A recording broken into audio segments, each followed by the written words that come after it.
Good morning. Yes, got you there. Everyone in the room just freaked out a little bit. Good morning, everyone. How are we feeling? In Brazil, we say bom dia, buenos dias, bonjour. How do we say it in London, Tini? Hello, everyone. We have a smaller audience today, but that doesn't necessarily mean it's a less important audience, just less pretty people, that's all. And thank you so much for joining us, though. It might be your jokes are less It might funny. be my jokes are getting less funny, but they start on a pretty high level anyway, so the bar's already up there. But anyway, thank you so much for joining us this morning. As usual, we'll be giving you the political update, the communications update, actions on the floor. I just got some intel that there may be some very exciting actions happening this afternoon, so keep tuned for that. And I hear that civil society could be starting to throw in their weight to try and get the negotiations moving forward. So we're going to give you updates on that later on today.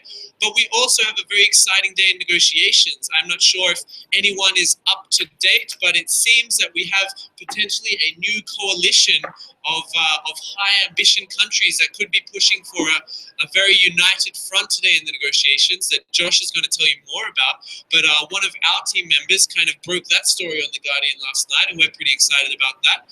And then we have kind of, potentially a new text coming out at 1 p.m. today and potentially negotiations on that starting at 6 p.m. today. So I can understand why some people are sleeping in this morning. They might not see too much action, but Josh, what could they be expecting when they do get in? Thanks, Chris. So I think we're starting to see a fight over framing, over the top of a fight over the actual outcome of the agreement. So we're seeing this group of this group of 100 plus countries. It includes a lot of African nations, Caribbean, Pacific, EU, and US, and they're pushing to frame their positions as climate ambition. And at the same time, we have big emerging economies, the LMDCs, and others who are focused on the governments, or the economies that caused climate change and the finance that's needed to address it. So they're fighting to frame this as taking a stand for climate justice. So we have climate ambition versus climate justice. And are we going to get an ambitious justice group in the middle there, or I think it's interesting. Is this kind of like Marvel versus what's the other group? It's Marvel versus, what are the comic guys?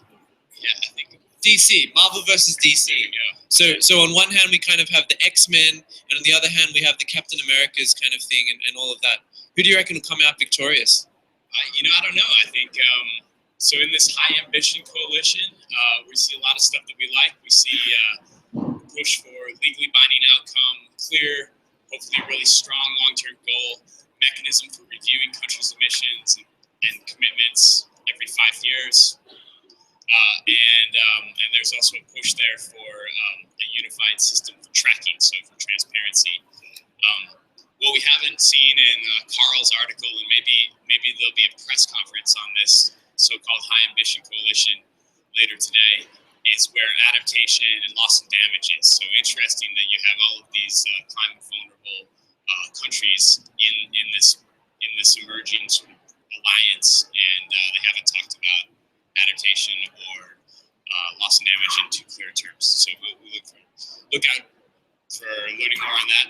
On the other side, we're seeing China, Brazil, South Africa join India yesterday, rejecting these OECD numbers on climate finance. So according to a lot of developed countries, they're already 2/3 of the way to their $100 billion goal, according to these figures that I think have been poked. Lots of holes have been poked in those figures by a lot of our partners as well. What were one of the key kind of issues that they had with those figures? Do you remember? No, I can't speak to that. I haven't had my second cup of coffee yet. Fair enough. We'll let somebody else. Josh is in that kind of one coffee into transient stage. Yeah. I think from my memory, I think if you guys look at it, the OECD came up with a report that listed a number of different financial instruments, not just kind of the government to government additional climate finance, but also listed a number of types of kind of conditional loans, co-financing, private sector funds. And I think one of the big issues there is that, what we've been pushing for a long time in finance is very, very clear, new additional climate finance that just kind of isn't a grant, isn't a loan, isn't something you have to pay back, isn't linked to kind of other certain kind of conditionalities and such. And I think one of the big issues here is that this report tries to take advantage of private sector funding, tries to take advantage of a lot of co-financing and maybe even loans as well.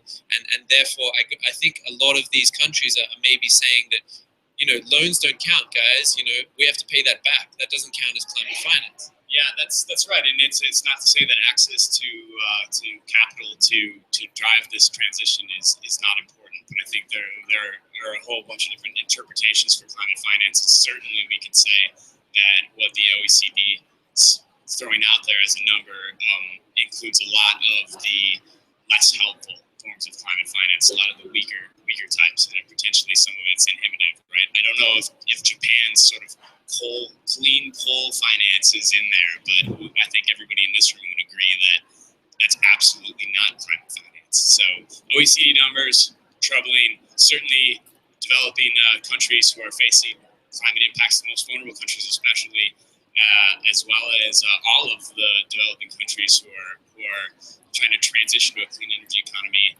on top of development, are not feeling like there's $100 billion on the table. And so that's a big fight. Around that same issue is just the differentiation, right? Who's responsible? How do we deal with different capacities and responsibilities in this context as we try and negotiate a new post 2020 climate change landscape? And we've seen India and South Africa in particular attempt to sort of solidify developing country alliances by accusing the U.S. of undermining the fundamental principle of equity in the climate convention. So we've heard that a number of times from India and China trying to basically sort of shore up their view, and at the same time, kind of on the flip side of this is this high ambition coalition that I think from the U.S. perspective maybe hopes that if they can push for a more ambitious agreement, there could be less pressure on them to put finance on the table. So I think on the climate justice end, we have concerns over the ambition of this agreement, and on the climate ambition end, we have concerns over the finance that's on the table, and developing countries really stepping up and taking the leadership. Developed countries really stepping up and taking the leadership that they've committed to in terms of living up to their responsibilities. A few other dynamics at play. We all heard and have stood with the Climate Vulnerable Forum, so they continue to press for a lot of the positions that the Global Call for Climate Action's partners are pushing for. So that's a continued important piece of this. So Chris, you mentioned the DC versus Marvel, who's going to win. I think there's some risk that if developing countries overplay their hand, we could see the U.S. and China come together and dictate a final deal. And in that case, it could be the sort of weak mitigation rules that China might prefer and weak financial commitments that the U.S. might prefer. So I think there's some risk that this thing goes in that direction. Lots more noise about Saudi Arabia. So INDIACT today published a big ad in the Financial Times calling Saudi Arabia out. It's pretty exciting. I've got a picture of it right here. Fantastic stuff. And there's a press release, a company press release, if you guys are eager to write about that or just have some additional context. Chris has that in hand.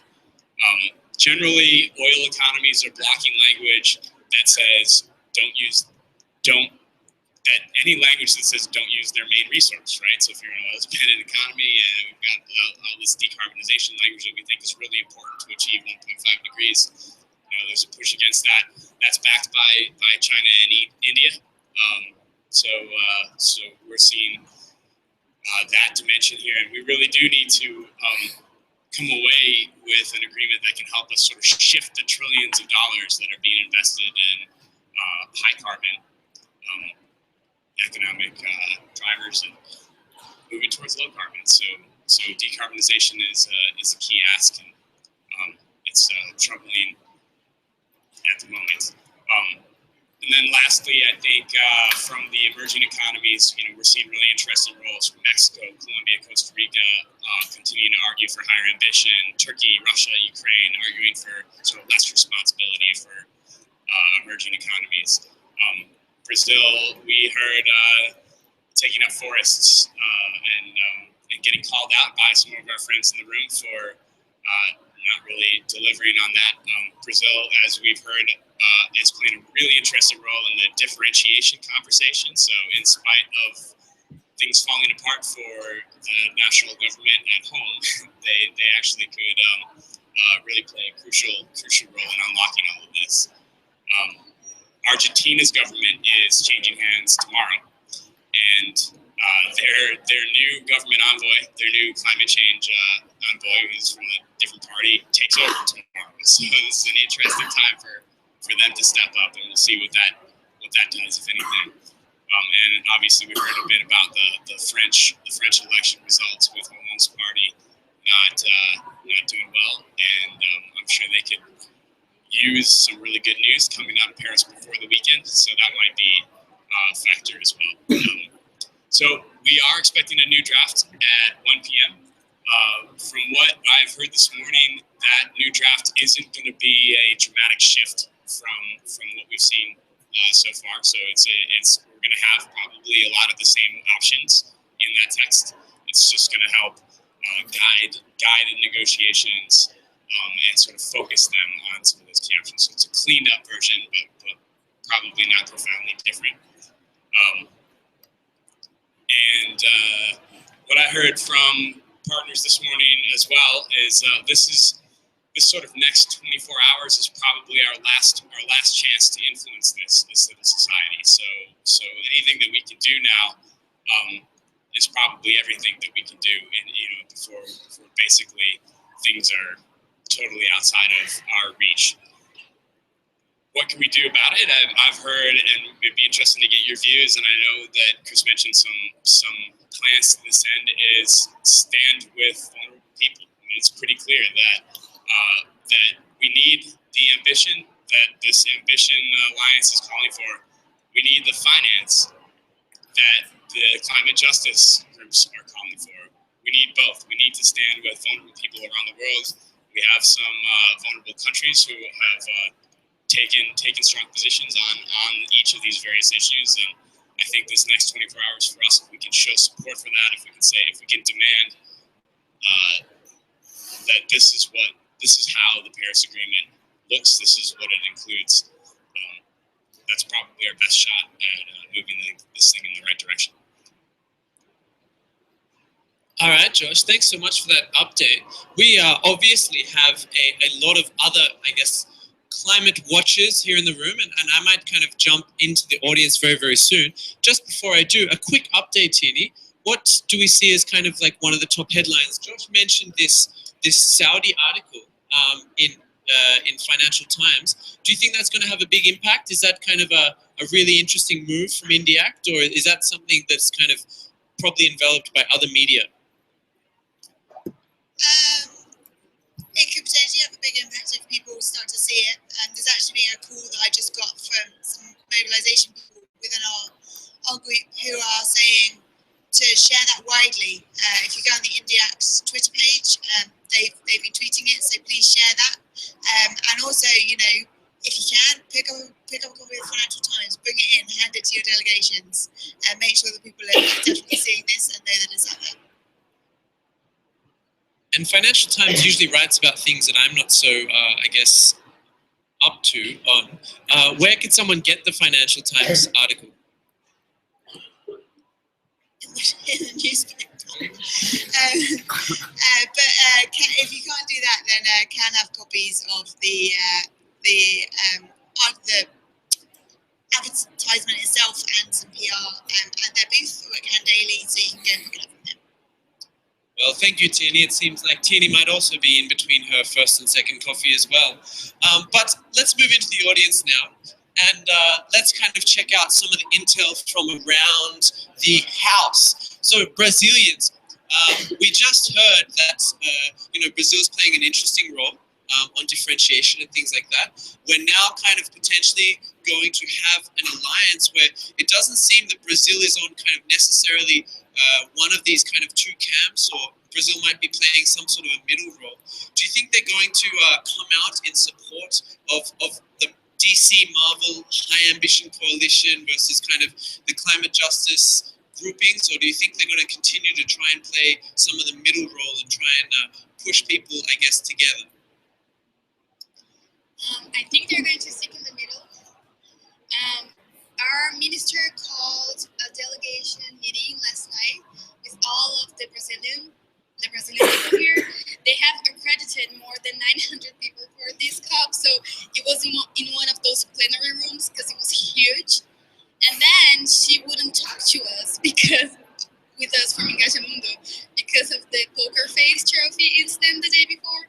But what she said is that in the differentiation group, they're working in 3 streamlines. They're working with mitigation, finance, and transparency, and MRV, yeah, that's in Portuguese, MVR. And then also, she said that today at 12, the French presidency is going to release a text with a sum up with all of the working groups outcomes. Those groups, differentiation and finance and long-term goal and all that stuff. And and there's a new group on the preamble as well, and one group for language and legal stuff. So that's pretty much it. Anything else? Okay, great, thank you. And I guess kind of as these discussions move forward, are you confident that, I guess from your meetings with negotiators, that Brazil will be able to kind of, I guess, find a way in between these two groups? Or are you kind of potentially worried that maybe what they do here isn't going to have such an impact? I think so. I mean, our government is being good with keeping over the fence, but they are not giving up on the 1.5 thing. We pushed them, and they said they're able to accept below 2 degrees. So yeah, maybe that's how good they are in meddling stuff. So if they're not going to agree with 1.5, they're going to agree with below 2, and that's I think they're good at this. Thank you so much from Brazilian correspondents. They've been a great kind of intel source for us all this week, and I hope you enjoyed that. Dominique, I see our French colleagues in the room again, and I always love picking on my French colleagues because, besides the fact that I'm here in Paris, and I'm not going to be here much longer, so I want to hear the French accent as much as possible and everything like that. But obviously, we had, a few days since we've heard from you. Has there been any shift in the media landscape around this agreement? Has there been kind of any, I guess, pressure recently from French media around anything related to what's going on here? Well, thank you. It was just the day before yesterday that I last spoke here. And yesterday I was sick. So maybe because of the results of the French elections, I don't know. But so I have to say that these French elections have been on top of the media since Sunday, but still, even on the national radio, I could hear from the COP, but it was like yesterday was a bit, nothing special happened on the main media, and until we learned that there would be a new text today. So everyone kind of hopes that there will be new stuff to tell in the media from today on. Do you think French people in general would be interested in a new text where they kind of understand what a new text means, or are they just going to kind of potentially be waiting to react to the final result? It depends a little what you mean by French people, but except people who are here, I mean, not in this room, but at Le Bourget, I'm not sure that they're very interested in the details of the agreement, and they will wait until the end. But you still have some major newspapers who make daily articles, and so I think we can count on them to have a nice analysis of what the outcome will be. But not sure whether what they write during the 2 weeks has an influence about what people think about it in France. Thank you. But I think that gives us like a little bit of a window of opportunity if there are people who want to kind of potentially influence how the French are proceeding over the next few days. You know, sounds like there will be articles regularly kind of published, and you know, while there might be this kind of election smoke, if you like, we can still get a little bit of piercing through the haze, maybe. We have also here a correspondent from the UK, but also someone who kind of follows a number of different issues. What do you see kind of as some of the big dynamics today? Hi everyone, I'm Louisa. So I follow ambition mainly, which is obviously pretty broad, but particularly on the ambition mechanism and how we're going to bridge that gap between knowing that the current pledges, the INDCs we have, put us way over 2 degrees and definitely way over 1.5.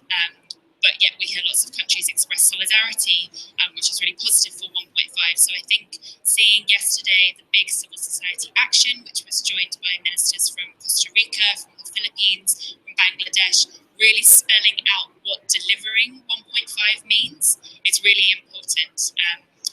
We've heard that the discussions in the ambition working group are quite tricky, and I met with the EU commissioner just after he'd come out of that meeting yesterday, and he was saying there were lots of fights about when we're actually going to see new INDCs coming in. So, you know, we've heard a lot about this not just being a one-off agreement.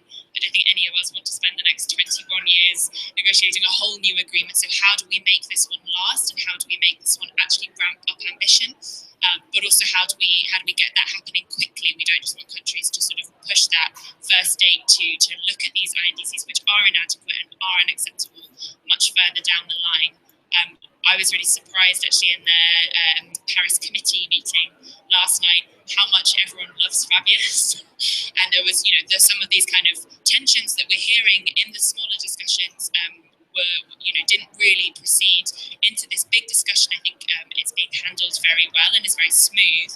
So in a way, it's quite tense throughout the day because we're thinking, are these fights gonna break through? When are we actually going to see that those tensions and the differences that do remain between parties actually coming up into kind of a forum where everyone is discussing it? I think one of the big problems is that there is still so much that's up for grabs. So hopefully when we get the new text today, I think the idea is to have 9 key issues that are outlined that still need political discussion. But hopefully we can actually really move forward on the substantial discussions, because I think it's still unclear for me how governments can justify a deal that is clearly above 2 degrees when they come home, given that 2 degrees is not a target, it's an obligation. And, you know, 1.5 is also a moral obligation to ensure survival of people around the world. So 2 things kind of I get out of this, what you're saying, and I'm kind of interested in. You mentioned kind of the 9 different potential areas of political discussion. Are they anywhere different areas of political discussion that we would have had, you know, 12 months ago or 24 months ago? Have some of these political issues shifted a bit, or do we see the same sort of issues getting kind of repeatedly needing these ministerial intervention? I think there are some issues that we could have predicted 4 or 5 years ago would be discussed here. You know, this is a global deal, and actually having that kind of transparency and global participation and the discussions about solidarity and responsibility we knew would always come up. It's a shame that, you know, we've only got a few hours left, really, in terms of kind of before the text. We see this new draft, so I think it will be very intense over the next few days. But also, I think there have been big shifts, and a lot of that is because I think actually civil society has done a really good job of plugging in pressure from the outside world into these negotiations. So, you know, conversations about shifting broader financial flows that comes as a result of amazing successes by the divestment movement, which has just taken off quicker than anyone would have thought. Equally, just having Energy Day at the COP, where we're talking about renewables and energy efficiency and that technology transfer, that's become a lot more concrete now that we can see that we do actually have the solutions.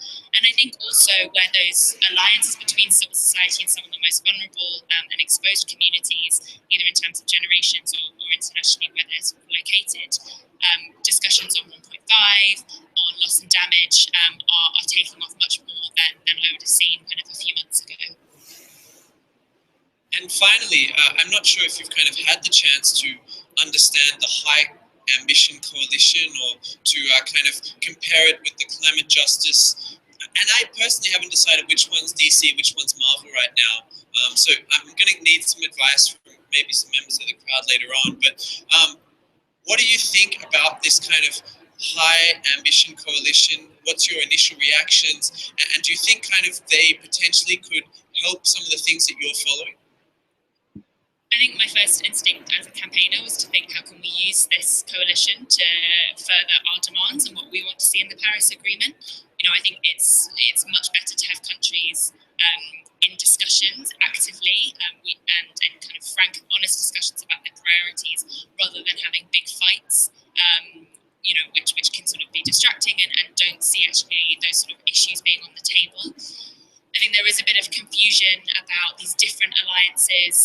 You know, the EU had they convened a press huddle, which just had the sort of African, Caribbean and Pacific nations that they normally work with on trade negotiations. That's the first time they brought them into the climate change negotiations. So that's interesting just to see, you know, that actually climate change is really on top of the kind of diplomatic and political agenda. And that there's kind of cross-cutting themes with the kind of discussion with the US as well. There's been this kind of High Ambition Coalition. I think it would be really interesting to see what they're pushing. I think a lot of us think the risk actually is that we start to see a lowering of ambition in the next few days as that kind of pressure to actually get the deal done is there. And I think that is a big concern. So, you know, I think what's important for us is to think, how do we push those demands through? How do we make sure that, you know, Europe and the US are recognizing that they're working with these most vulnerable nations? They actually need to deliver on 1.5 and what that means in terms of a strong long-term goal and a strong ambition mechanism, not just a kind of backwards-looking review.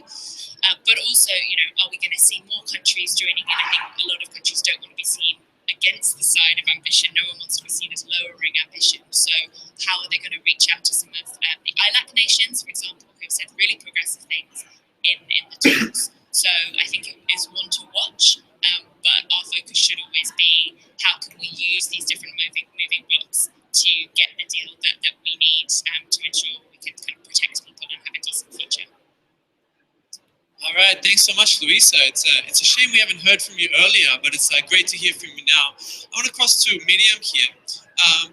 I had a discussion with Kumi Naidu yesterday, and he said that comparing to Copenhagen to here, that he would love to have believed that there was a big difference in the way developing countries in particular were being treated from developed countries. But he felt that it was actually kind of empathy and not kind of a real responsible engagement with developing countries, and that kind of there is this talk about how, you know, how we are going to treat developing countries better, and we are doing things much more participatory now, and we kind of have more finance, but it's not really being backed up by any action on ambition, on kind of finance and things.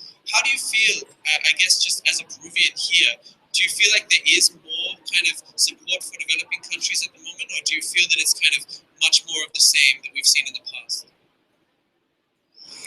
Hello, thank you, Chris. I guess that the context is a little bit different. I guess that now the blocks of some countries are stronger than before. For example, in the case of Latin America, the participation and the position of ILAC is very strong. So that probably can help us. But I guess that I don't want to be pessimist, but I guess that things are not working and not going very well. We need to push it more things, particularly the finance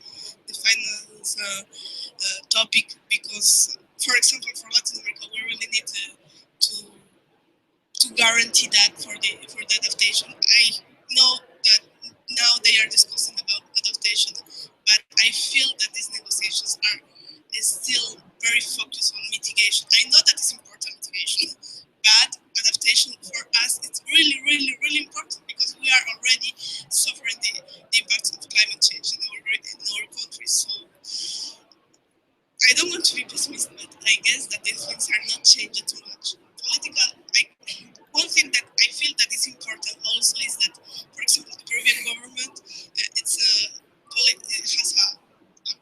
an interesting position about in the political context, but it's not enough. I guess that the civil society, in particular the Latin American civil society, needs to push more the things. We are trying with the youth people from Latin America to try to push some of the important issues about it. So we will see. And within the G77, we have heard that there's a lot of difficulty, I guess, on this finance issue in deciding who would be more vulnerable and who would be potentially classified as someone who should be one of the early recipients or the large recipients of financial aid, particularly for adaptation.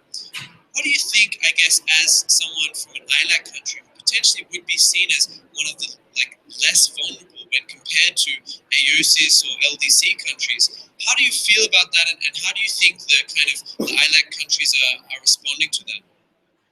This country will be less vulnerable. It's hard to say for them. I know that Peru is like the third most vulnerable country in the world. We are having a lot of problems. It's hard to I don't know. It's really hard to answer to your question. Maybe because I don't know. I don't know too much the context of the other countries of Latin America. Maybe Colombia can see like a not very.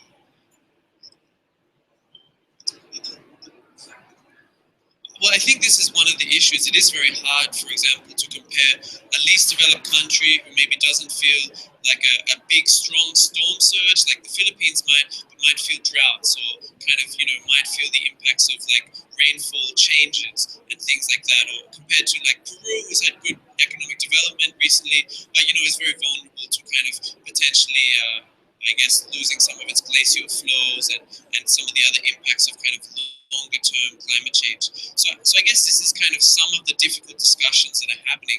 How would you feel, for example, as a Peruvian, if the AOSIS countries and the least developed countries were classified as the most vulnerable, and therefore Peru potentially wouldn't receive as much, I guess, financial support as they would at the end of this week? I feel really bad, and I guess I feel really responsible because one of the reasons I guess that we can be classified as less vulnerable is because we don't have too many data about it. If we try to search information about vulnerability in Latin America and adaptation process, it's really hard to find it.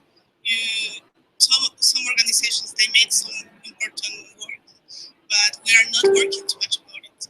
So it's hard, but I guess that we have to move on also the research and the information. We have to work on it because if we don't have the data to show and to explain and to support our position that we are a vulnerable countries, we cannot get anything. It's I guess the topic of argumentation. Great, and I understand you also had some good news recently within the youth space. Do you want to let everyone know what happened? More specifically about yes, I was elected as focal point for the Global South. So thank you. So I hope that I know we always heard that the Global South, the Jungo space, it's a space who reflects more the vision of Global North. So every year we say that we are going to integrate in a better way the people from the Global South. But I really hope that we are going to do is to do it this year in a better way. We're going to try to. We know that the language is a big deal, a big problem in Jungo. So personally, I will try to communicate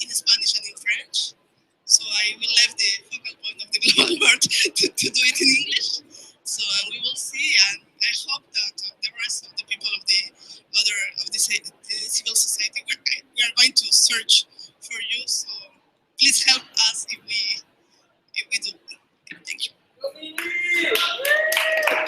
So to let everyone know who might not know, Youngo is the official kind of youth constituency here in the UNFCCC, and it is open and accessible for anyone who wants to join, from young civil society organizations, young people in kind of general civil society organizations around the world. And I guess you can contact Miriam, especially if you're from Latin America or maybe French Africa, and she would love to talk to you. I'm going to cross over to Tierney now. And Tierney, we just heard a lot of interesting updates on ambition, on French media, on potentially adaptation. But what do you see in the media? Are they picking up on these kind of key themes as well? Or are we seeing just kind of more articles about how many kind of pages are in the text, and how many ministers are paying this much money to have lunch? A little bit of both, I would say. I think the first thing to say is that there is an awful lot of coverage out there. Everyone is writing about this now. It's the fun days, and everyone wants their piece of the action. I think there are a few themes that are kind of emerging within the coverage. I think yesterday's press conference by the basic countries sort of dominated quite a lot of media attention. I think particularly around the idea of differentiation and how different countries should be treated differently within the new agreement. A lot of articles today focus a little bit on that. So that's kind of one major theme that's emerging. I think a lot of journalists are kind of figuring out their way around the deal and what it might mean for different countries. The Coalition of Ambition is another one. We probably only saw one big article on that yesterday, as it broke quite late last night, but we expect to see a lot more today. And that's much more focusing on the breaking down of the North-South divide. You're seeing countries from the EU and the US over to sort of Pacific countries and African countries there. And also it kind of helps to isolate some of those countries that still aren't supporting this ambition. So a good one to share, definitely. And then I think another one that kind of dominated the headlines a little bit was the US's stance on the talks. So we saw a lot about Obama's call for climate leadership, but also on the other hand, we saw a lot about John Kerry and how some of what he's saying is kind of, I think, trying to play it down a little bit, making sure that people's expectations aren't too high. And so that's sort of what we've seen in the coverage over the last sort of 24 hours. I think there are a few things I think that definitely need to be on people's radars today. I think it's safe to say that we are in the final days now, and this is the sort of last opportunity that people will have a chance to sort of really have their say and make a difference. So there's going to be a big push today on social media about this, about sort of pushing on countries to start laying their cards on the table about substance and about injecting ambition. So we'll make sure that whatever we get on that is shared out with you guys. So that's going to be one big push. Also, just to let you know, I don't know if anyone saw when they were walking in the huge polar bear that suddenly arrived to the COP.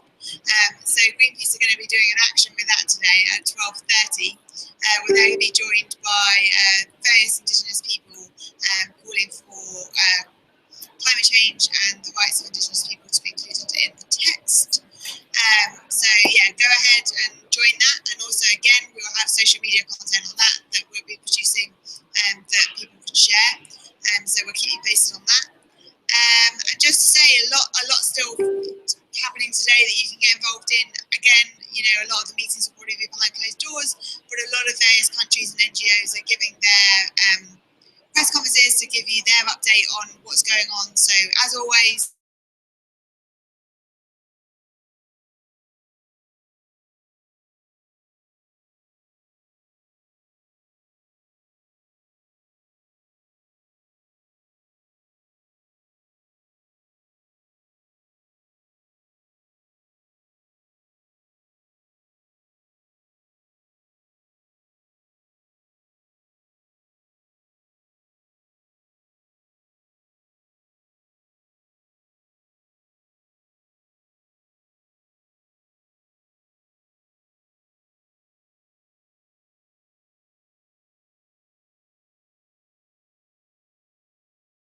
pressure on getting stronger sort of wording in the text on health, and so that could might be a good one for anyone that's following that. And I think that's everything. Thank you, Tiz. That was a pretty rapid fire update. Looks like you're still firing and ready for the last couple of days.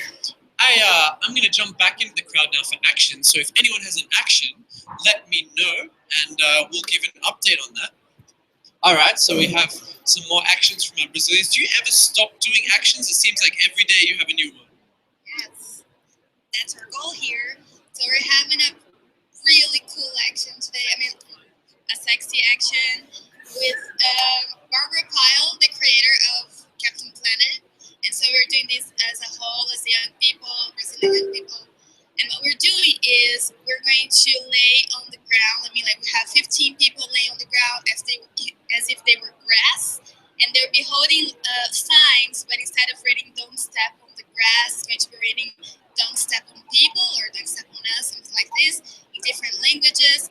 And then 5 people, and then they're going to be like guys in suits. They're going to represent corporations and negotiators, and they're going to start like stepping on people. And then 5 people is going to rise and do a little sexy dance, and they're going to call Captain Planet, and then Captain Planet is going to show up and going to save everybody, and it's going to be like, yay! Awesome. Brilliant. And if you don't know how to do a sexy dance, can you still join? Yes, every dance is sexy, if you ask me. But it's going to be at 2 on just outside hall number 4, action location number 3.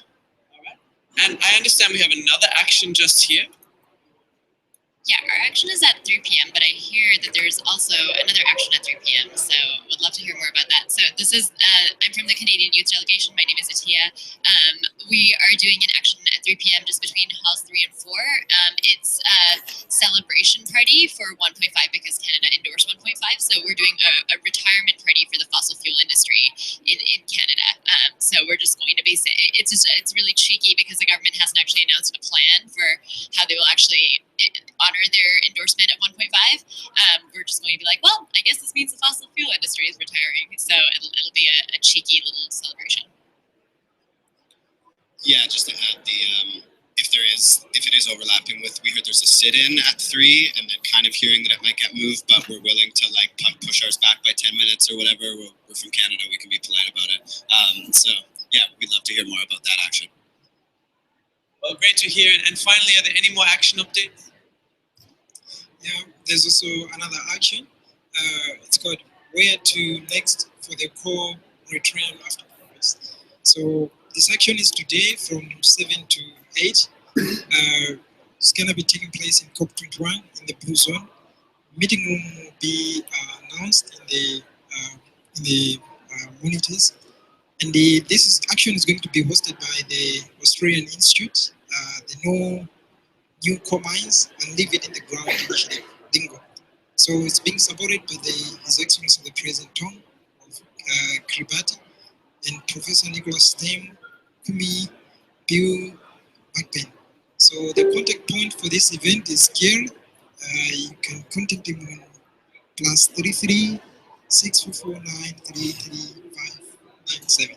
So it's gonna be an event where we're going to be there's going to be a talk on the climate movement and co-resistance.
Could you put me on that list? Yeah, sure. Let me, can you just find me outside? I'll be right outside.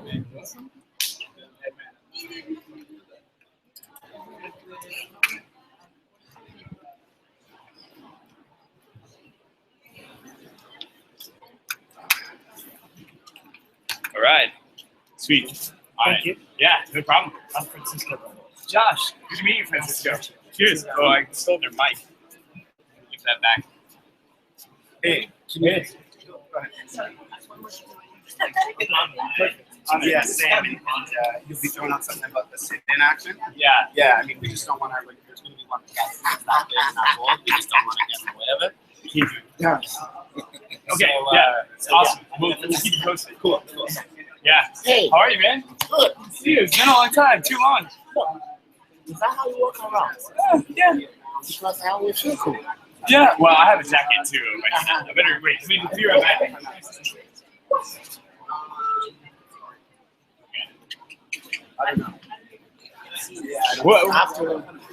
After representing IT.